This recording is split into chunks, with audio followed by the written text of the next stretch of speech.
Kasih setiamu Tuhan lebih dari hidupku, jalan-jalanmu ya Tuhan terbaik bagiku. Dari semua yang kau katakan, tiada dusta ku temui. Dari semua yang kau janjikan, tiada yang tak terpenuhi.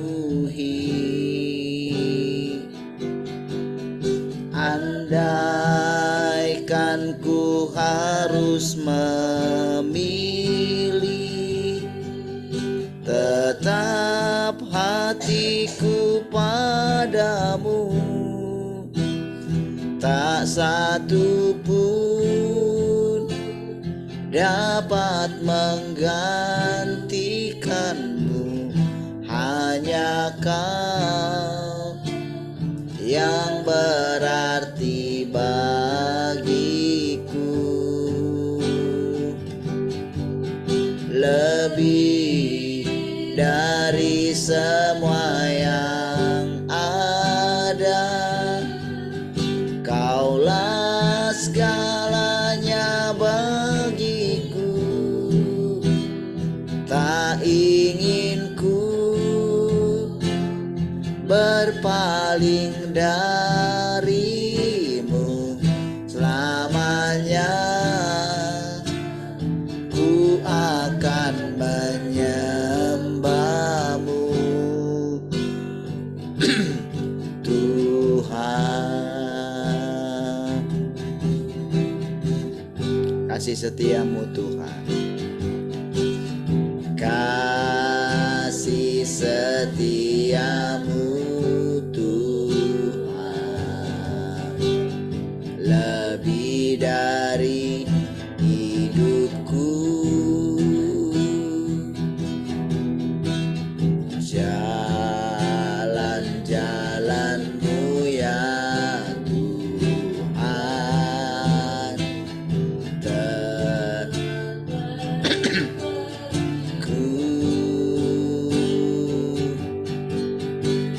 dari semua yang kau katakan, tiada dusta ku temui. Dari semua yang kau janjikan, tiada yang tak terpenuhi.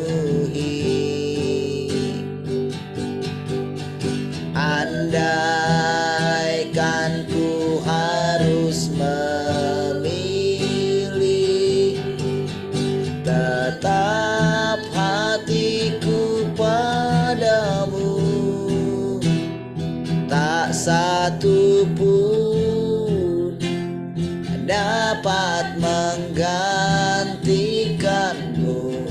Hanya kau yang berarti bagiku, lebih dari semua yang ada. Kaulah segalanya bagiku, tak ingin ku berpaling darimu selamanya. Ku akan menyembahmu. Andaikan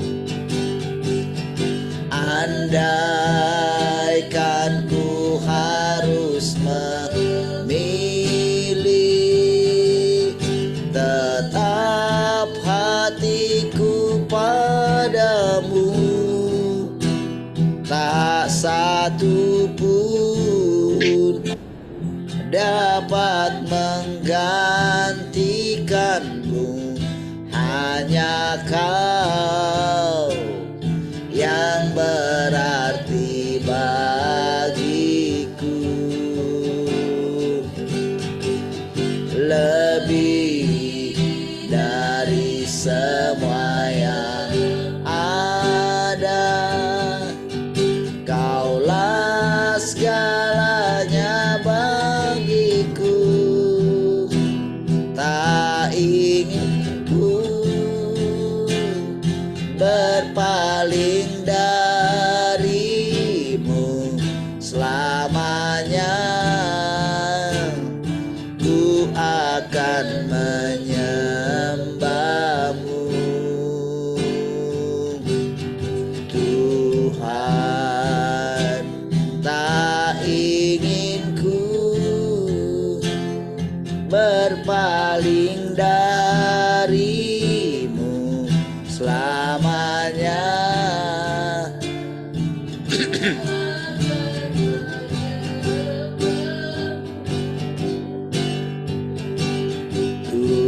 Tuhan, tak ingin ku berpaling darimu selamanya.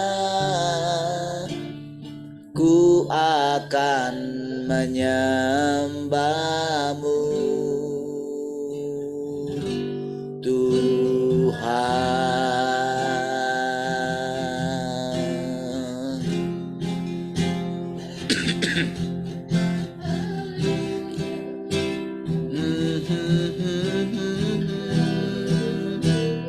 Oh,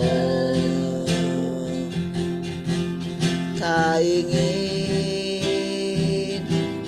berpaling darimu, Tuhan.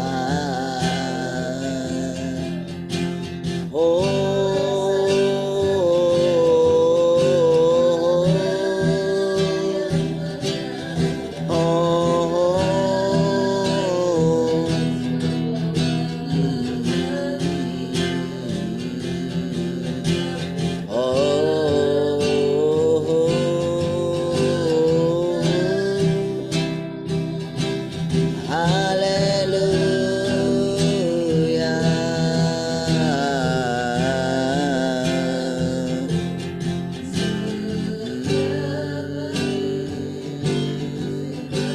Satu hari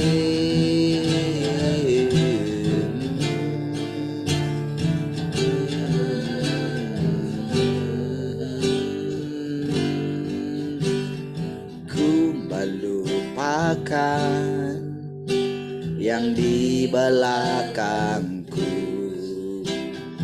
Ku serahkan diriku hanya padamu, Yesus, dan ku berlari kepada tujuanku. Kau beriku hari yang baru, yang lama telah berlalu. Ku melupakan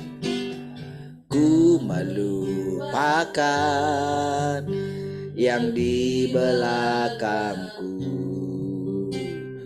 Ku serahkan diriku hanya padamu, Yesus, dan ku berlari kepada tujuanku. Kau beriku hari yang baru, yang lama telah berlalu.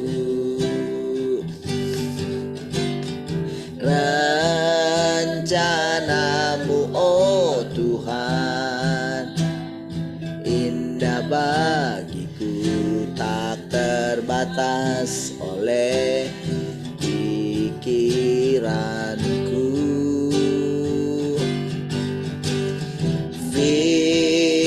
firman-Mu ya dan amin. Sumber kekuatan, Kau pengharapanku, Kau terbaik bagiku. Ku melupakan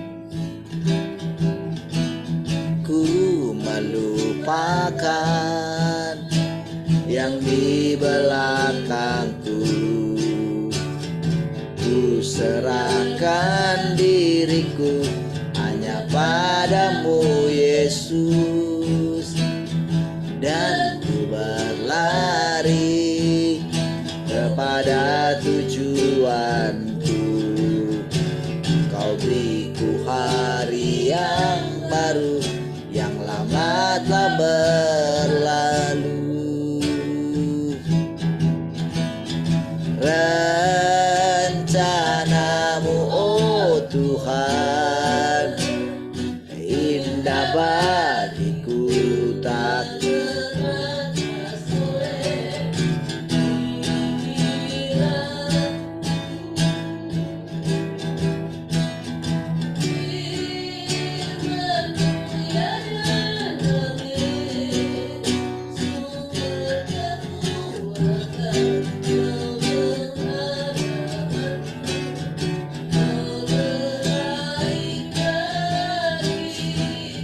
Rencana-Mu Tuhan, rencana-Mu oh Tuhan, indah bagiku, tak terbatas oleh pikiranku. Firman-Mu ya dan amin. Sumber kekuatan, Kau pengharapanku, Kau terbaik bagiku. Kau terbaik bagiku. Kau terbaik bagiku.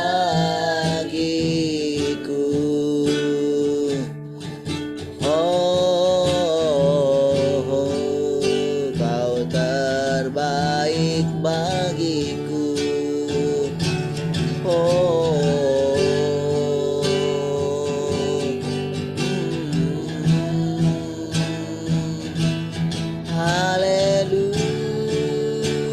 Haleluya, Kau yang terbaik bagiku.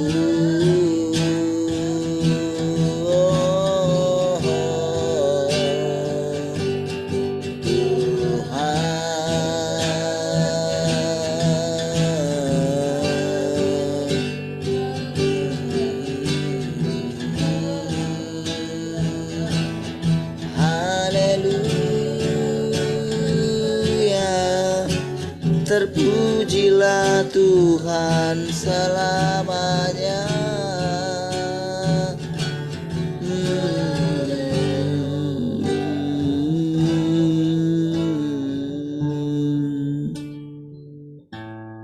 Haleluya. Terima kasih Tuhan, kami bersyukur pagi hari. Terpujilah Tuhan selama-lamanya. Oh, kami serahkan pikiran kami sekali lagi hari ini, perasaan kami, untuk boleh diisi kembali dengan firman Tuhan. Kami taklukkan sepenuhnya pikiran kami. Kami tenangkan di hadirat-Mu Tuhan. Bersilakan Tuhan mengajari kami lewat hikmat-Nya. Kami bersyukur Tuhan setia. Terpujilah Engkau Tuhan. Mari semua yang mengasihi Tuhan sama-sama katakan amin. Baik, shalom semua, selamat pagi.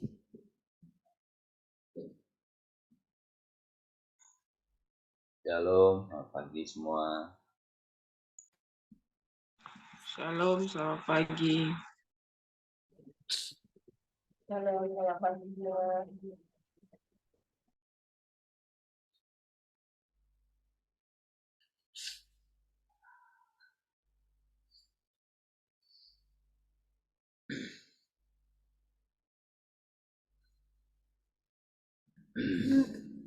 Baik. Oke. Ada yang mau sharing pagi ini? Silakan. Jam 5 tepat. Enggak 1.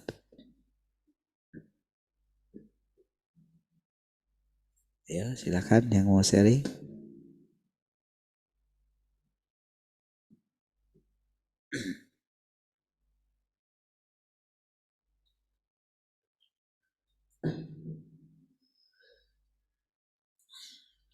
Tidak ada kah?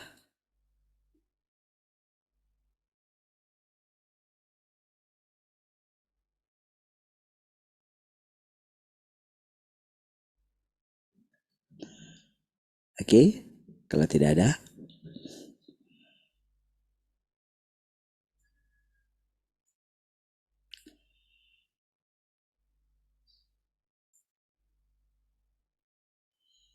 shalom yang di radio juga, kalau ada. Oke. Ada? Oke. Pengejaran kehidupan. Oke, sebentar ya. Coba saya kasih.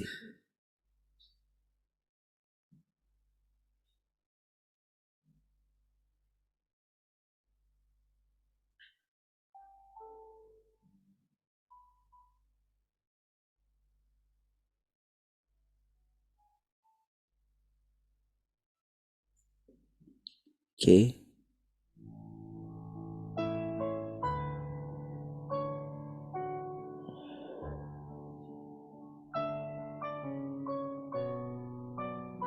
Gimana suaranya? Paskah? Kurangi sedikit. Ya? Dikurangi sedikit. Oh. Seperti ini? Hilang suaranya. Sudah? Hilang malah.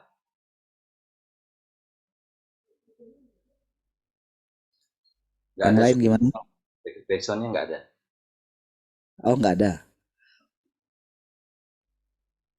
Gini?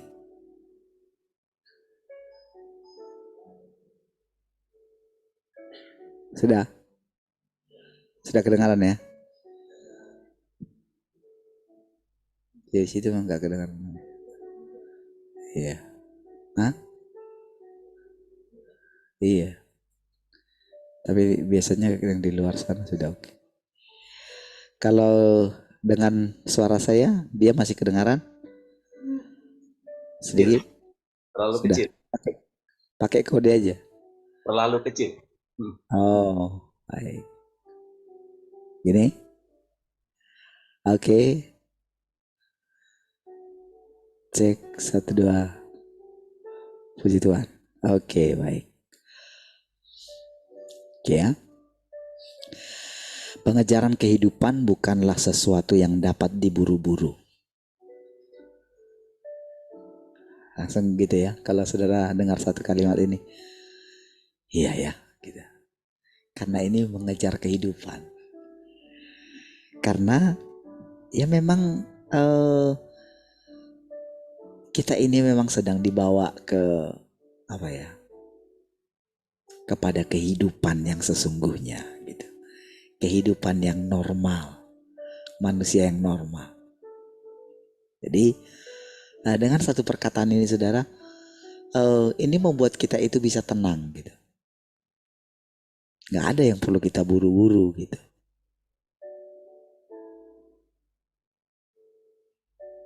Walaupun nampaknya rasanya sepertinya kan ada yang harus kita buru dalam hidup kita. Tetapi kalau kita mendapatkan satu perasaan seperti itu memang karena kita terlalu lambat gitu. Tapi sebetulnya tetap perasaan tenang itu harus ada gitu. Ya. Jadi walaupun rasanya kita itu meninggalkan dunia ini, sama seperti kalau kayak si Lot itu kan, seandainya sejak awal dia ini gitu, seandainya dia itu memang sudah memberikan hatinya, dia kan nggak perlu diburu-buru gitu. Karena sudah sangat urgent sekali gitu. Barulah terjadi seperti itu gitu. Namun sebetulnya ketika Tuhan sudah mengerjakan,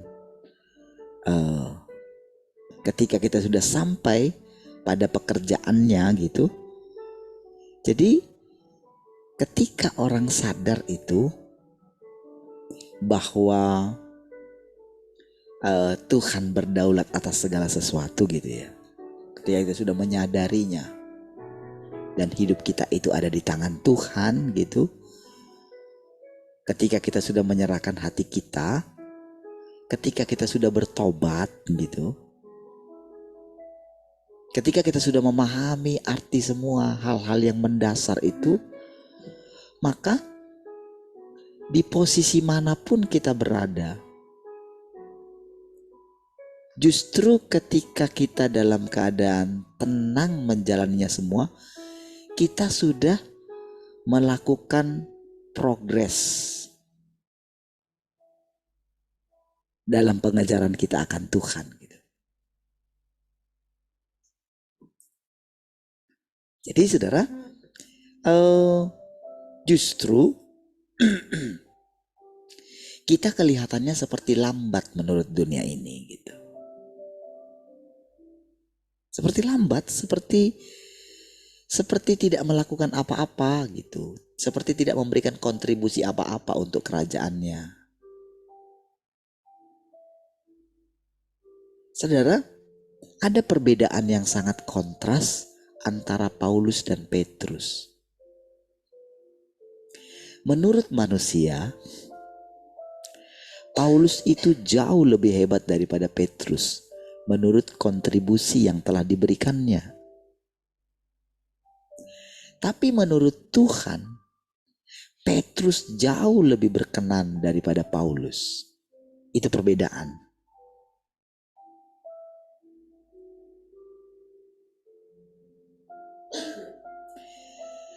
Saudara, dari tulisan-tulisan Paulus dan surat-surat yang dituliskan dalam Alkitab, kita tahu saudara, manusialah yang mengumpulkan atau yang membuat Alkitab. Ingat ya, yang membuat Alkitab ya.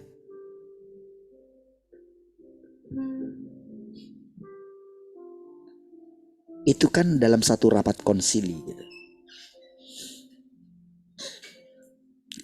Ketika mulai ditemukanlah surat-surat itu gitu, dikumpulkanlah gitu, maka menjadikan Alkitab gitu. Nah, jadi tentu ketika pembuatan Alkitab itu, ingat ya, Alkitab ya, bukan firman Tuhan ya. Firman Tuhan itu luas saudara, banyak sekali.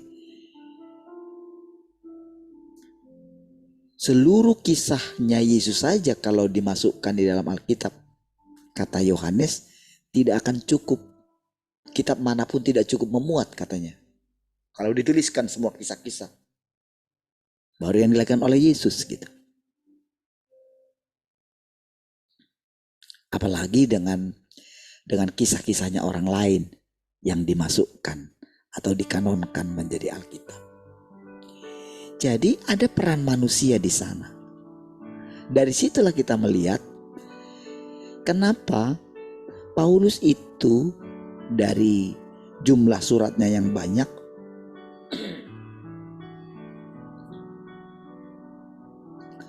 itu dituliskan atau dikumpulkan menjadi lebih banyak daripada rasul yang lain gitu.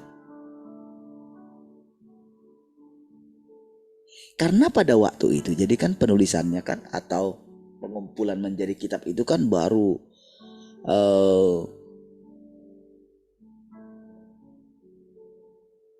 berapa ratus tahun kemudian saudara. Alkitab pertama kali dibuat gitu. atau lengkapnya dengan digabungkan antara perjanjian lama dan perjanjian baru gitu. Setelah kekristenan ada kan kalau perjanjian lama itu kan boleh kita katakan itu miliknya zaman Taurat gitu, miliknya orang Israel gitu. Barulah perjanjian baru itu miliknya orang Kristen ketika disebutkan menjadi Kristen. Kan gitu kan? Kalau yang lain itu saudara itu di Taurat. Jadi ada Taurat, ada kitab nabi-nabi, mereka terpisah. Ya. Nah, baru tentu saudara orang Yahudi tidak mengakui kitab perjanjian baru. Kan gitu kan? Yang mereka akui adalah ya kitab-kitab yang ada di perjanjian lama gitu. Oke, lihat di situ perbedaannya ya. Nah, jadi kalau kita coba perhatikan gitu, tentu kita tahu semua perkataan-perkataan itu belum sempurna.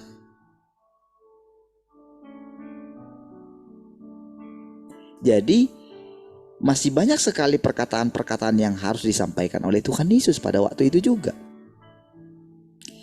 Sementara Paulus tidak pernah punya pengalaman secara pribadi bersama dengan Tuhan Yesus. Dia itu justru harus direbahkan gitu. Dia itu mendapatkan pewahyuan dan dia punya kesempatan untuk menginterpretasikan seluruh pengalamannya. Dan tentu tidak semua segala kisahnya dia dituliskan di dalam surat-suratnya dia. Tidak semua kan? Tentu yang diceritakan dia adalah bagaimana seluruh keberhasilan dia gitu. Baik dalam pengenalan, baik segala usaha dia kan curhat lebih banyak di sana. Pengalaman-pengalaman bagaimana dari perspektifnya dia. Nah, sama dengan Petrus juga tidak ditulis di sana. Segala kisah bagaimana apa yang menjadi fokusnya dia. Dia juga tidak menulis bagaimana perasaannya dia. Ketika misalnya bagaimana Paulus itu dipakai luar biasa. Tidak ada di sana dia, kita katakan tidak tertulis bagaimana dia iri di sana. Mungkin hanya dia sampaikan kepada Tuhan gitu. Sementara Paulus itu bagaimana dia terang-terangan gitu.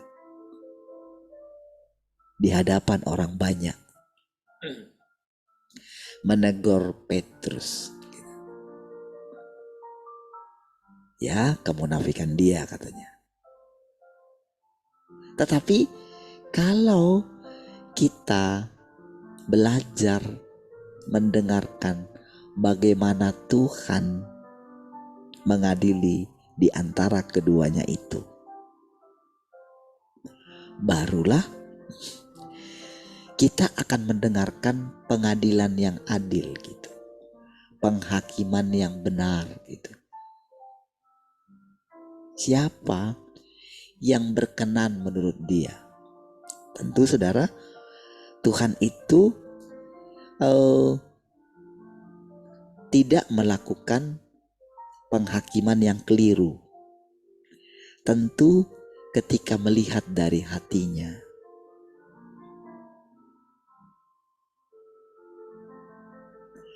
Saudara, ketika Tuhan mengatakan bahwa pekerjaan justru Petrus jauh lebih berkenan daripada Paulus gitu. Karena dari semua apa yang diungkapkan oleh Paulus, itu justru malah membuat manusia itu tertuju kepada dia, fokus kepada dia, bukan fokus kepada Yesus. Karena dia bekerja terus. Padahal dia itu dipakai oleh Roh Kudus.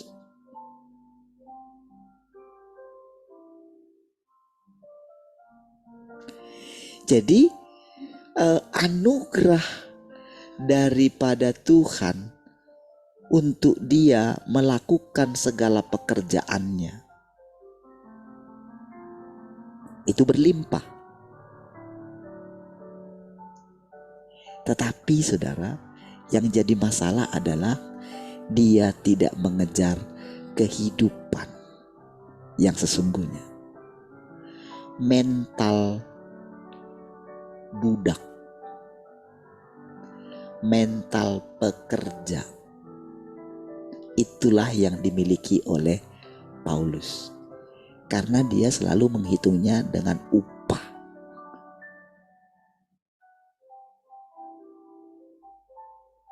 Dia bisa tinggalkan semuanya. Karena di pikirannya dipenuhi dengan upah. Itu tak hilang. Kan itu kan yang ini orang Farisi ya.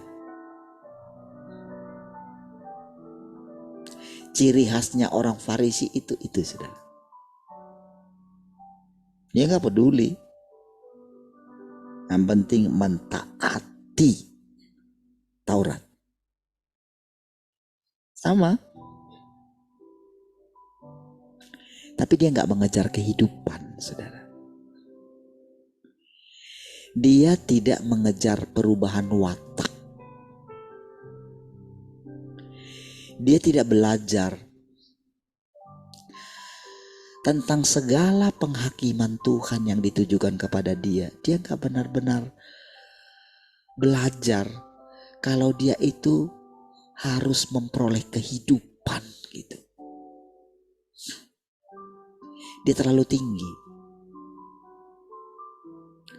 Dan itulah sebetulnya sifat yang sangat mendasar daripada antikris atau iblis.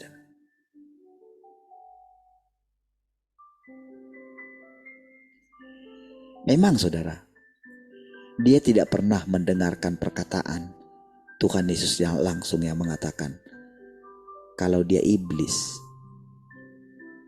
Tapi Petrus justru mendengarkannya.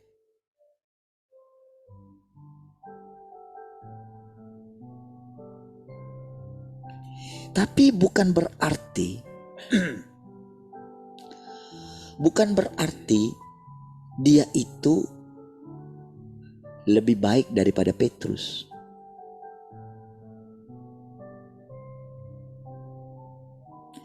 Karena Petrus sebagai manusia dia juga pencari Tuhan.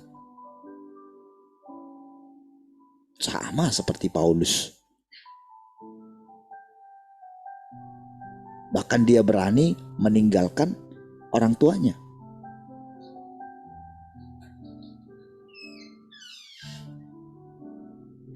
Dia berani meninggalkan sinagoge, saudara. Meninggalkan bait suci.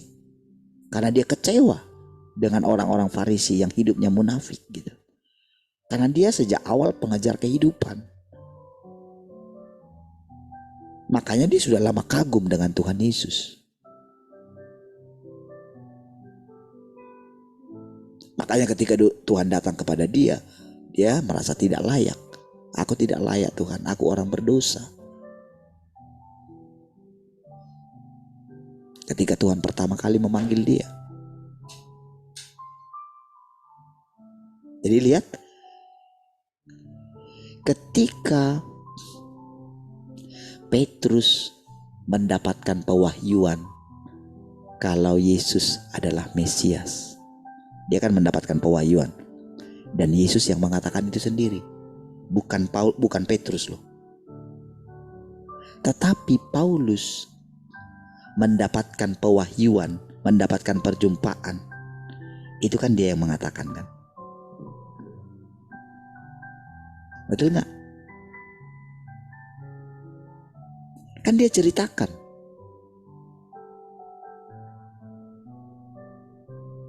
Dia ceritakan pengalaman dia. Dibawa ke langit ketiga dari sorga gitu. Bagaimana perjumpaan itu kan dia juga yang menceritakan kan. Mungkin ditambahilah dengan ceritanya Ananias. Karena Lukas yang menulis kitab Kisah Para Rasul. Lukas itu kan menjadi pengikutnya Paulus.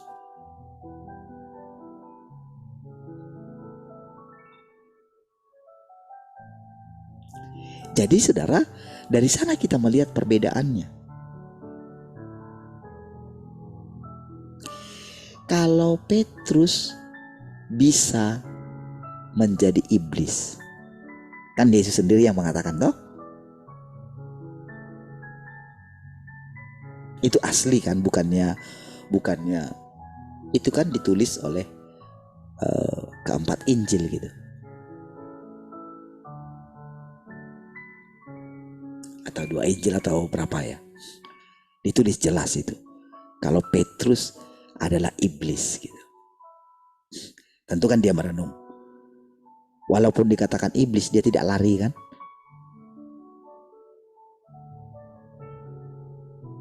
Justru dia mendapatkan perkenanan untuk menjadi pengganti daripada Yesus. Kalau dari sudut pandang kita secara manusia. Oke? Nah, jadi saudara, Paulus justru kalau kita lihat berikutnya hasilnya, kalau kita lihat kerusakan yang diakibatkan pemujaan orang kepada Paulus, sehingga orang tidak mengejar jalan kehidupan. Karena rata-rata saudara, kan itu yang membuat gereja itu saudara, yang sekarang yang kita lihat sekarang, punya banyak sekali denominasi itu. Tapi ya satu, pegangan gitu. Seandainya mengejar kehidupan, berita yang kita dengar saudara, adalah perkataan Tuhan. Harusnya sudah sejak lama orang menerima kedatangan Tuhan yang kedua kali. Dia datang berinkarnasi. Tapi coba lihat. Ketika dia membesarkan, pengajaran siapa itu saudara pengangkatan? Bukankah pengajaran Paulus?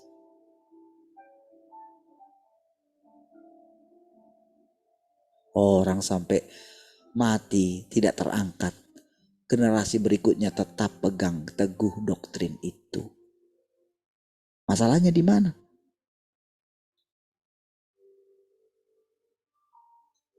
Mereka itu selalu begini saudara. Jadi doktrin yang ada di kepala mereka, ketika itu doktrin di kepala mereka, itu yang mereka bayangkan, itu sangat meracuni pikiran mereka.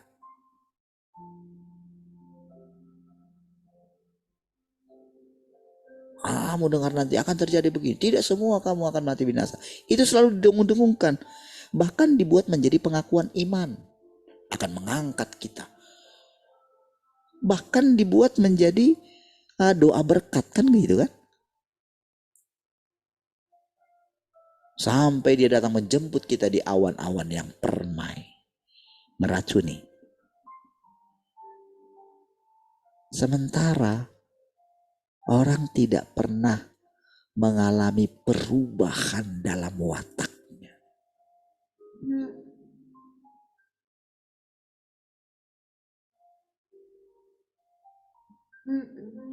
Jadi ketika membesar-besarkan tentang pekerjaan Tuhan di masa lampau, betul memang Tuhan naik di atas kayu salib menebus dosa kita. Tetapi bukan itu segalanya. Masih ada pekerjaan berikutnya, yaitu pekerjaan penghakiman dan penghajaran. Itu harus kita nikmati. Karena itulah perjalanan Tuhan.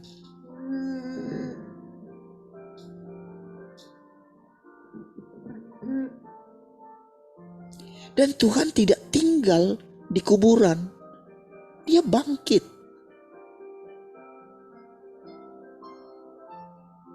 Lalu dia menjanjikan dia datang kembali.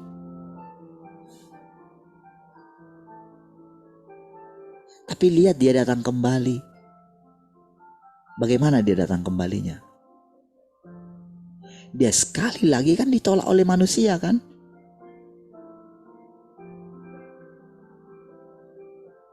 Tetapi dalam pikiran kebanyakan orang Kristen, jadi ketika selesai, pikiran mereka terlalu sempit, hanya menerima anugerah. Tidak ada bedanya dengan orang Farisi.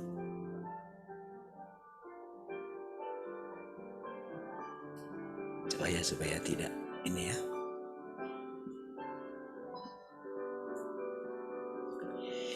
Tidak ada bedanya dengan orang Farisi, saudara.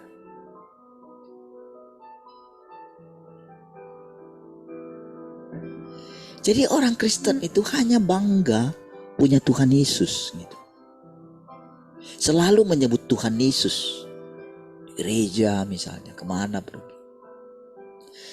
Tetapi wataknya atau sifat sesungguhnya daripada Yesus itu tidak pernah dikejar oleh orang Kristen.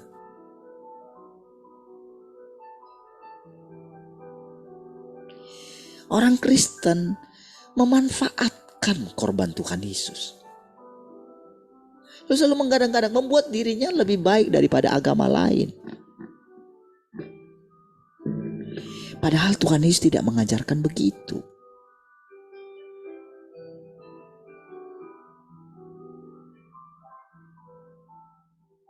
Lihat, ketika seorang menjadi pendeta, lihatlah bagaimana dia menganggap dirinya Tuhan atas domba-domba yang dipercayakan kepada dia. Lihatlah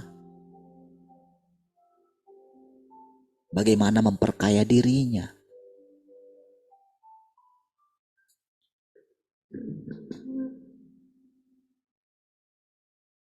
Apakah itu sifat Tuhan?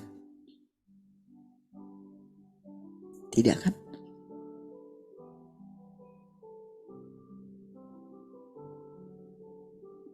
Itu diakibatkan oleh siapa, saudara?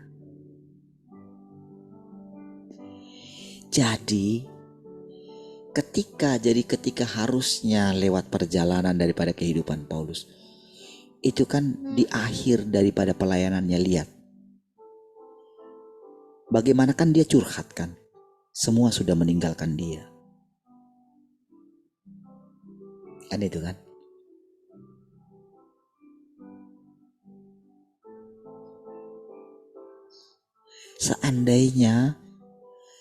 Seandainya dia pernah bersama-sama dengan Tuhan Yesus gitu, atau coba tanya kepada murid-murid yang lain, bagaimana sih kehidupan mereka bersama dengan Tuhan Yesus? Tentu saudara, murid-murid itu akan ceritakan kepada dia. Namun dia tidak pernah menjadi murid daripada rasul-rasul itu. Tidak pernah. Tidak pernah digembleng oleh para rasul-rasul yang asli itu. Karena apa? Karena dia punya panggilan yang khusus. Itu yang dia bilang. Ketika Tuhan mengatakan kepada dia gitu kan pertama kali, lalu dikatakan juga kepada Ananias itu. Ya kan? Yang mendoakan dia. Bukankah dia itu adalah penganiaya umatmu Tuhan? Enggak.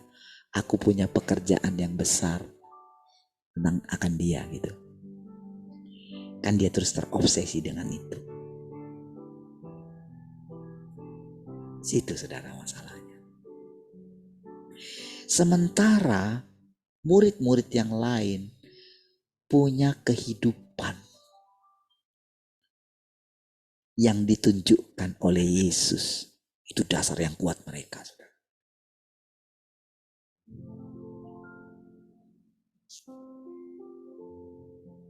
Mereka melihat kesederhanaan daripada Tuhan Yesus. Dari kata-katanya. Karakter Tuhan Yesus yang tidak mengejar posisi. Sangat kuat. Sementara Paulus itu ingin menaklukkan dunia ini.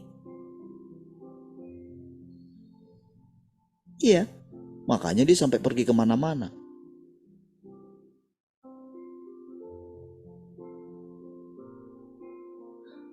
Itu ciri yang sangat kuat. Untuk setiap orang harusnya berhati-hati, siapapun dia. Karena memang saudara, ya, secara kalau kita mengenali diri kita dan ketika kita sadar kalau ada Tuhan di dalam kita, apapun sebetulnya bisa kita capai. Iya. Tetapi justru itu adalah roh yang tidak mau dilepaskan oleh iblis dari dirinya.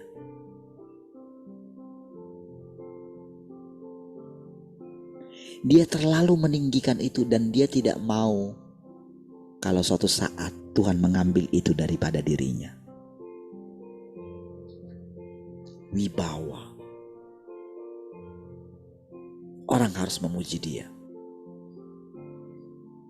Dari semua yang Tuhan perkenalkan kepada kita, saudara, dari dirinya yang diperkenalkan kepada kita, dia menonjolkan kerendahan hatinya. Sekalipun dia bisa melakukan apa saja, kesabaran dia terhadap kita, ketekunan dia. Ketika kita rasanya kita tawar hati, kita gak ada mood untuk memuji dia, Roh Kudusnya menolong kita. Dia gunakan seluruh punyanya dia untuk membuat kita sadar akan diri kita. Jadi sebetulnya walaupun kita ciptaan, Tuhan tidak membuat kita lebih rendah daripada dirinya sebetulnya. Tidak. Makanya sifat Tuhan itu sangat mulia. Sangat luar biasa. Makanya setiap kali kita dalam keadaan kita rendah, terhina, Tuhan selalu bilang, aku sudah mengalaminya terlebih dahulu. Aku gak perlu takut.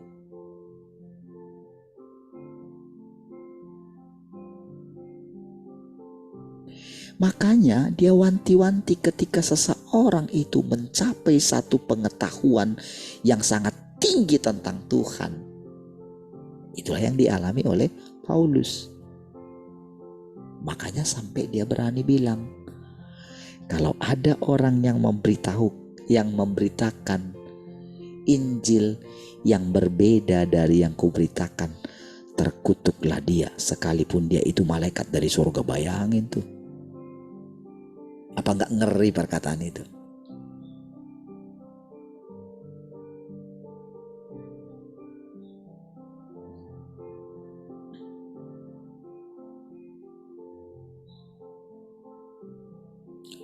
Berbeda kan dengan Tuhan Yesus kan? Tuhan Yesus tidak buang seperti itu. Dia bilang begini, nanti akan ada Mesias palsu. Justru dia katakan akan ada. Kalau Paulus, kalau ada rasul yang lain, gitu kan. Beda sekali ya. Kontras ya perbedaannya ya. Nampaknya saudara mulia, saudara. Dan Paulus tidak menyadarinya. Saudara, pada waktu itu langsung saudara, murid-muridnya itu langsung dipisahkan kan daripada murid-murid rasul-rasul itu, saudara. Langsung dipisahkan dia dengan perkataan itu. Bayangkan gimana saudara kalau ada dari pengikutnya Petrus mendengarkan perkataan itu.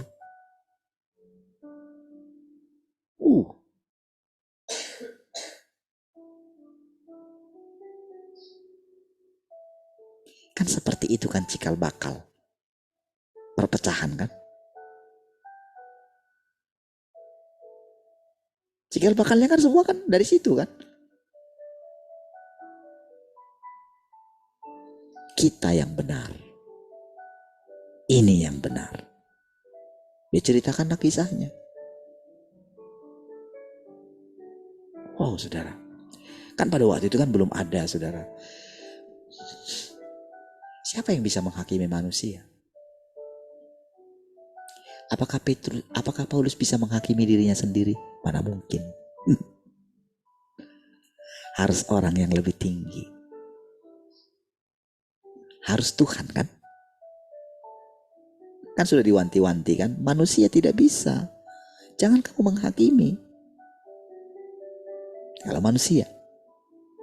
Makanya dalam hal ini kita pun kalau kita dari perspektif kita sebagai manusia nggak bisa kita menghakimi Paulus kok.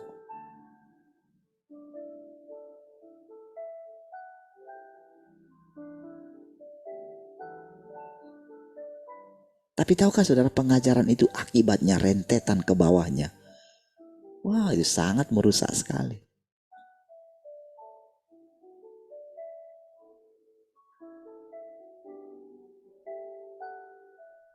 Saudara, makanya dikatakan saudara, kehidupan bukan sesuatu yang diperoleh dengan buru-buru.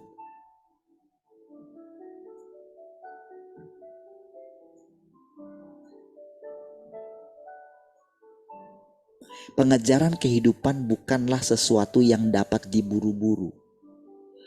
Pertumbuhan kehidupan tidak terjadi hanya dalam waktu 1 atau 2 hari. Pekerjaan Tuhan itu normal dan praktis. Praktis itu apa saudara? Ya yang kita hadapi setiap hari.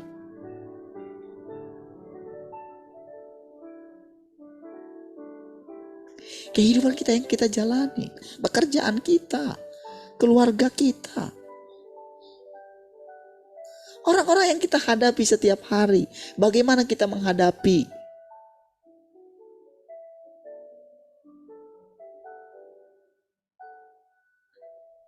Kehidupan itu bukan dicapai. Oh ketika kita pergi menginjil kemana. Bukan.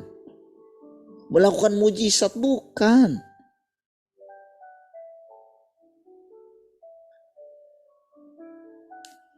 Jadi ketika yang dikejar manusia itu kalau dia menjadi rohani itu yang dikejar apa? Oh katanya dia bekerja untuk Tuhan. Dia akan beritakan, aku sudah tinggalkan semuanya.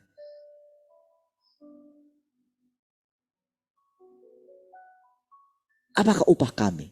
Kan itu kan murid-murid pertama kali kan? Oke, dikasih janji. Kamu akan memperoleh juga selama kamu di bumi. Terbukti kan saudara? Bagaimana kekayaan para rasul pada waktu itu saudara? Kan terbukti kan bagaimana kekayaan gereja kan? Tetapi kalau mereka itu mulai memperhatikan kehidupan, seharusnya kan orang sadar. Tuhan, sudah kucapai semuanya. Tapi kok aku gak bahagia ya? Musa, ketika dia itu mencapai sesuatu yang luar biasa di Mesir, dia itu gak bisa tinggal di sana, saudara. Karena apa, saudara? Karena dia itu adalah orang Israel. Dan orang Israel sedang tertindas pada waktu itu. Jadi dia harus meninggalkan. Harus meninggalkan Mesir. Memang dia tidak tahu bagaimana caranya meninggalkan Mesir. Lalu dia mencoba ingin mendamaikan. menolong orang Israel pada waktu itu. Pada waktu itu mereka sedang bertengkar. Pertama kali dia ditolong kan, dia menolong orang Israel kan. Lalu dia melihat lagi pertengkaran di antara saudara. Kenapa kamu saling tengkar? Larilah dia dari situ. Bagaimana proses yang dialami oleh Musa. Dari seorang yang tinggi. Dari seorang yang berpendidikan. Dari seorang calon pangeran. Dia tidak pernah mau kembali ke sana. Itulah orang yang dipanggil. Harusnya.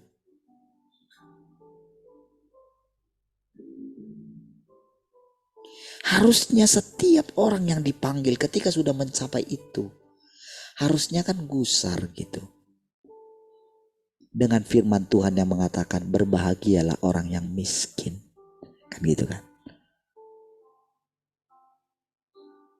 Itu kan satu pelajaran ketika orang berjumpa dengan Tuhan.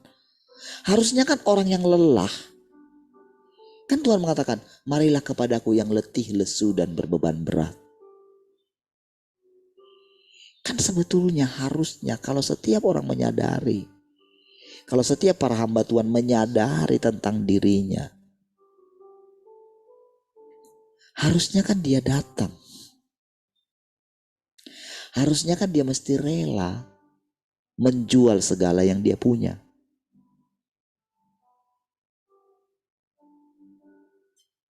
Ya kalau kamu tidak mampu menjualnya, ya sudah, kamu serahkan hatimu.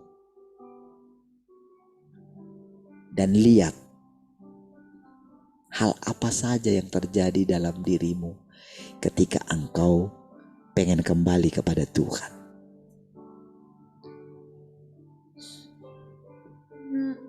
Rela enggak? Ketika seseorang datang kepada Tuhan gitu. Kan biasanya kan terjadi. Kenapa orang tidak mau lebih dekat kepada Tuhan? Karena dia takut miskin kan. Karena itu yang terjadi kan. Rasanya semua diambil dari dirinya kan. Dia kan akan menghindar semua firman.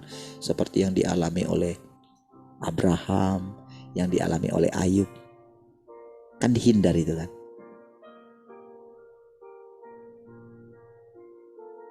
Iya kan. Ketika orang sakit. Dia pengen cepat sembuh.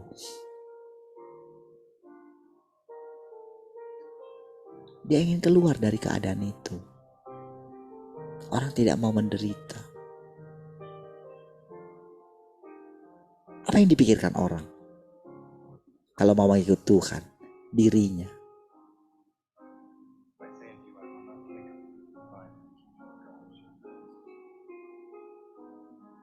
Makanya kan banyak orang mungkin orang bilang, kok bapak itu bisa punya iman kayak gitu?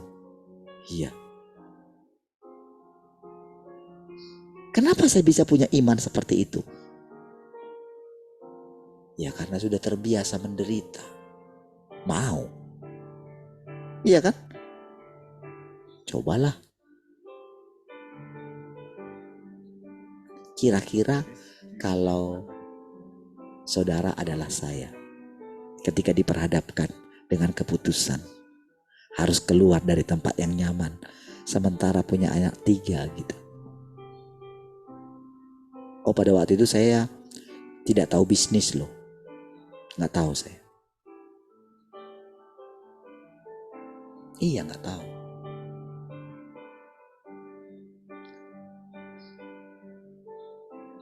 Ketika harus meninggalkan itu. Ada rumah yang harus dibayar.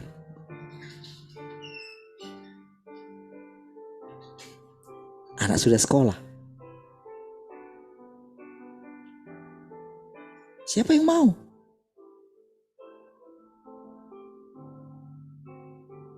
Dan semua orang melihat saya. Memperhatikan gitu. Mungkin orang menghina gitu. Tapi bisa lewat. Oh, dia kan hamba Tuhan. Iya. Seandainya saudara juga sama seperti saya, engkau hamba Tuhan, mungkin dipanggil seperti saya gitu. Apa engkau mau mengikuti jalannya? Kan di situ masalahnya kan. Tapi kan terbukti Tuhan menolong semua. Bisa melewati semua.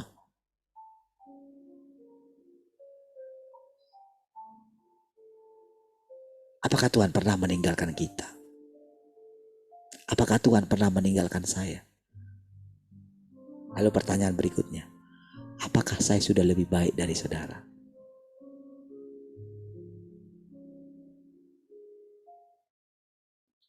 Perasaan lebih baik itu, itulah yang harus dihancurkan oleh Tuhan dalam hidup kita. Gitu loh saudara. Itulah perjalanan kehidupan. Saudara kan melihat sendiri saya. Saudara kan lihat sendiri orang-orang yang meninggalkan kita. Kan bisa jadi karena jengkel sama saya toh. Betul nggak?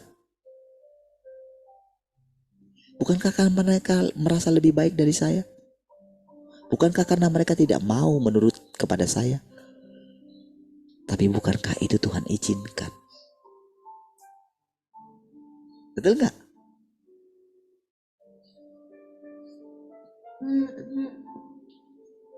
Ketika awal-awalnya saudara, kalau saya mau ingat saudara ya, saya itu sudah benar-benar stres sekali saudara. Nggak tahu mau gimana, benar-benar kalau saudara ingat perkataan saya pada waktu itu.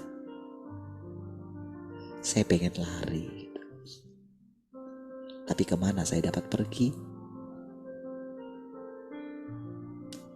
Sering sekali saudara, itulah yang diperhadapkan kepada kita. Kita ingin lari daripada kenyataan yang sedang diperhadapkan kepada kita.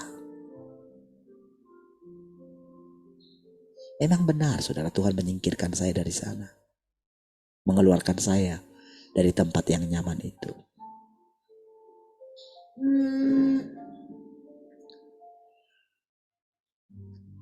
Tapi itu kan karena saya melihat dari luar awalnya kan.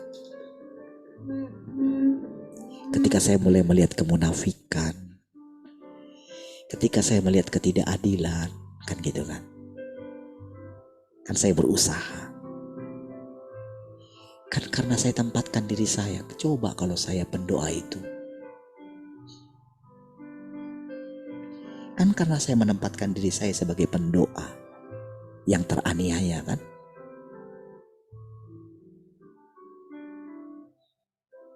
Karena kan saya mengunjungi mereka. Saya lihat, waduh, kasihan di kamar kosan itu ya.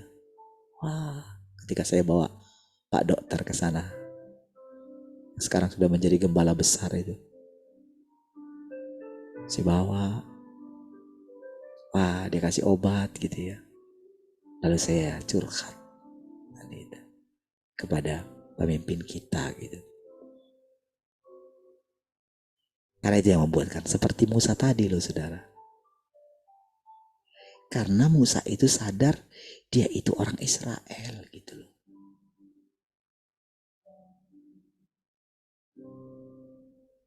Mana dia bisa nyaman tidur saudara. Itulah yang membuat.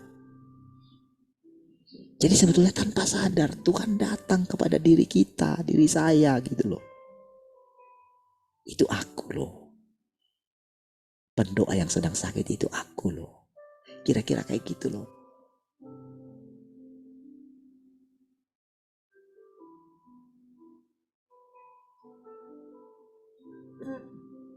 Itu membuat gelisah gitu.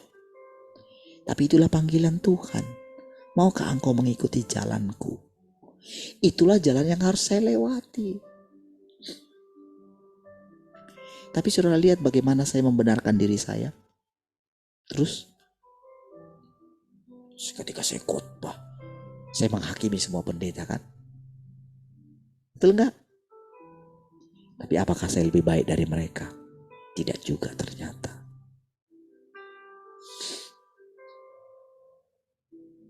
Tidak juga. Tetapi saudara, yang membuat berbeda adalah sadar kalau kita ini makhluk ciptaan.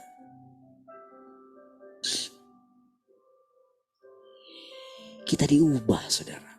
Watak kita itu berubah.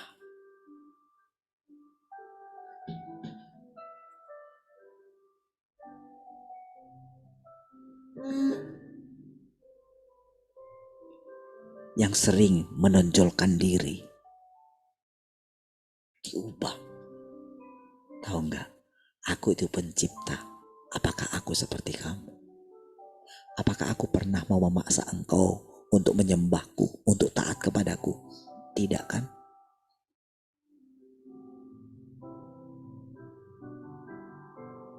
Bukankah aku memakai engkau?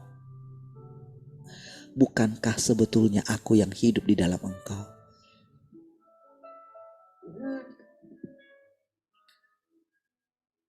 Aku yang bekerja melalui dirimu. Coba lihat. Bukankah itu peranku semua? Tapi sekarang dia bilang,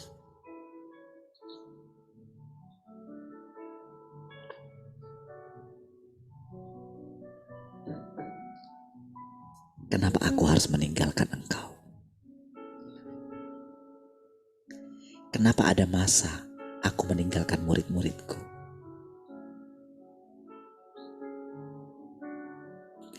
Kenapa engkau harus mengalami kutinggalkan? Kenapa engkau harus merasa dirimu kayak seperti terhina? Kenapa? Supaya engkau belajar menghidupi hidupmu sendiri. Apa yang kau pilih? Ketika aku bersama-sama dengan engkau selama ini, hidup bersama dengan engkau, menunjukkan diriku kepadamu. Engkau lihat kan kerendahan hatiku kan? Apa coba kerendahan hatiku kepadamu? Lihat. Bukankah aku sangat sabar sekali menghadapi engkau? Betul enggak? Dari puluhan tahun, coba lihat bagaimana aku memilih engkau sampai dengan hari ini. Coba lihat. Bukankah engkau sadar karena ketekunanku terhadap dirimu lah yang membuat engkau bisa seperti ini kan? Betul enggak? Aku memisahkan engkau dari teman-temanmu. Aku membawa engkau keluar dari sana. Bukankah karena sakit engkau? Itu karena dirimu? Apakah itu karena aku? Bukan kan? Karena kesalahanmu kan? Karena keserakahanmu kan? Karena engkau peras waktumu kan? Engkau sudah meninggalkan karena ambisimu kan? Tapi lihat, apakah aku tidak sabar menolong engkau, menyembuhkan engkau? Lihat, semua karena aku kan? Dari apa semua yang engkau alami sekarang? Bagaimana engkau menjalani kehidupanmu setelah sekian lama aku bersama dengan engkau dan menunjukkan kerendahan hatiku kepadamu? Pelajaran apa yang sudah engkau petik? Itu loh saudara. Dan sekarang, bagaimana engkau menjalani kehidupan?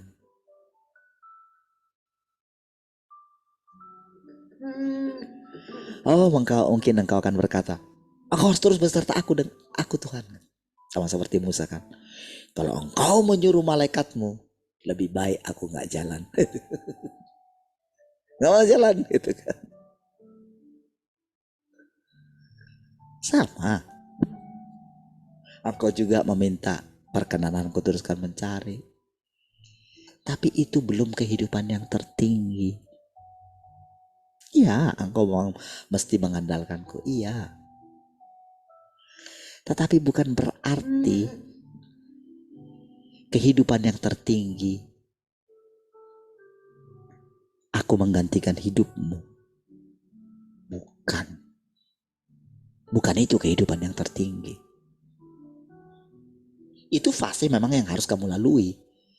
Itu satu pengetahuan, engkau tidak bisa hidup tanpa aku. Itu sudah betul.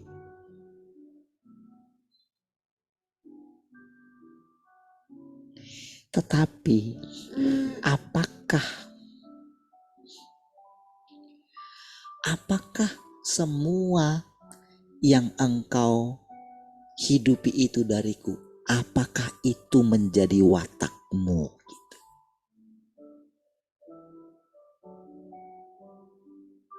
Apakah engkau bisa tetap yakin? Apakah aku itu sudah hidup di dalam engkau? Gitu. Maksudnya, ketika aku tidak berbicara kepadamu, kan selama ini kan orang itu kan menunggu, mendengarkan suara Tuhan itu menunggu terus gitu loh. Jadi orang membayangkan, oh Tuhan itu berbicara kepada dia langsung gitu loh, dia dengarkan audible gitu loh. Kebanyakan orang masih seperti itu, saudara, menunggu pewahyuan gitu loh. Makanya sering sekali, saudara, pewahyuan yang mereka peroleh itu adalah dari iblis gitu loh. Karena memang iblis bisa menyamar jadi malaikat terang. Makanya gara-gara itulah Paulus mengatakan itu. Kalau ada orang yang beritakan Injil berbeda dari yang kuberitakan, sekalipun dia dari malaikat Tuhan, terkutuklah dia. Karena pada waktu itu, saudara, wah, orang semua berbicara mengenai roh itu sebetulnya.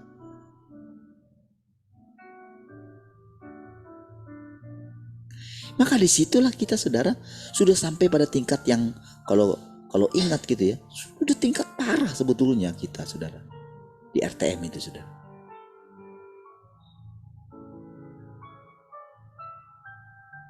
Cuman orang tidak belajar gitu loh. Kenapa seperti ini gitu? Kenapa kami yang sudah dapat boyon, kenapa kami kayak gini satu dengan yang lain? Munafik gitu.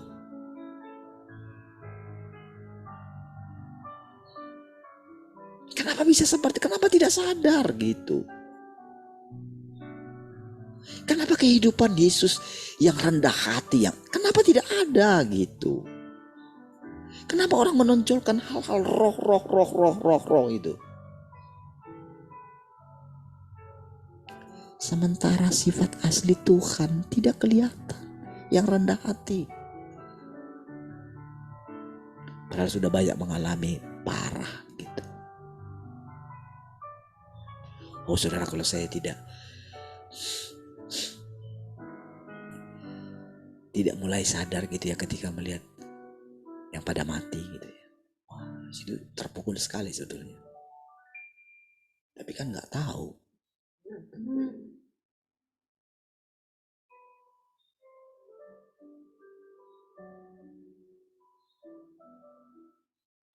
Cukup parah, saudara.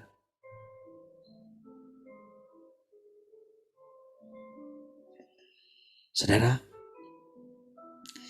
ketika kita menjalani kehidupan, saudara,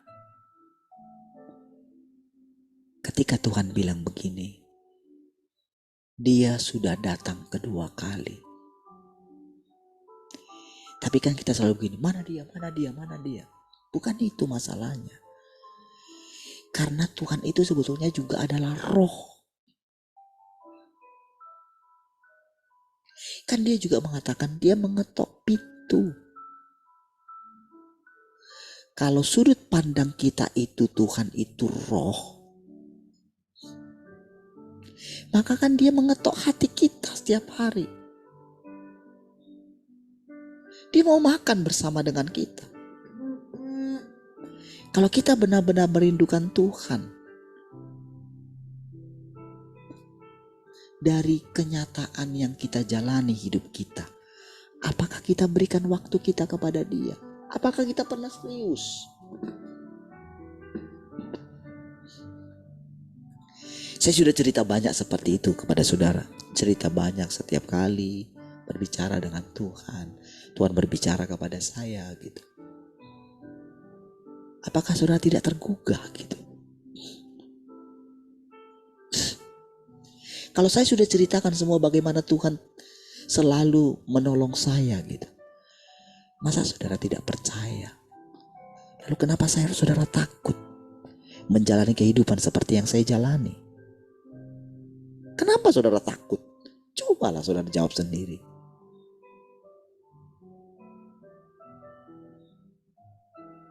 Di mananya yang beda? Apakah beda Tuhan saya dengan Tuhan saudara? Apakah beda?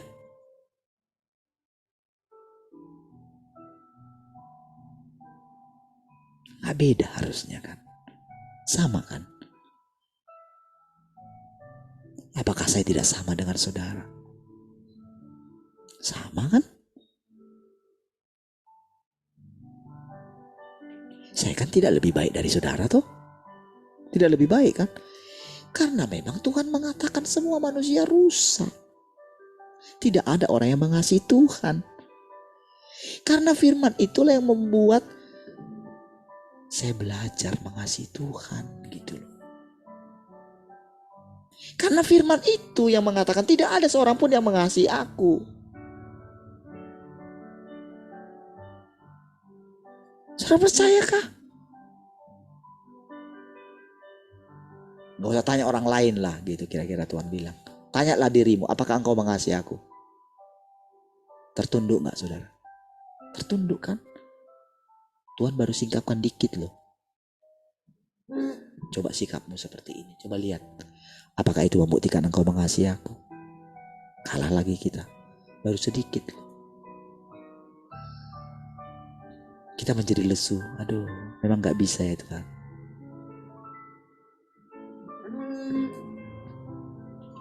Baru bangkitlah. Diangkat Tuhan bagi kita. Dia hiburkan. Jangan sedih gitu. Aku sudah menang.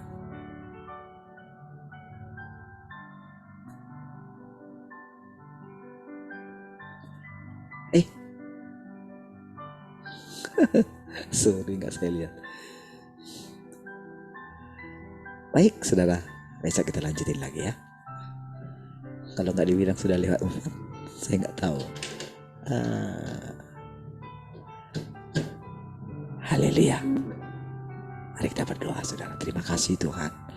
Kami bersyukur buat perkataan-perkataan. Tarik kami terus Tuhan. Untuk semakin tinggal di dalam Engkau. Terpujilah Engkau Tuhan. Haleluya. Semua orang yang mengasihi Tuhan sama-sama katakan amin.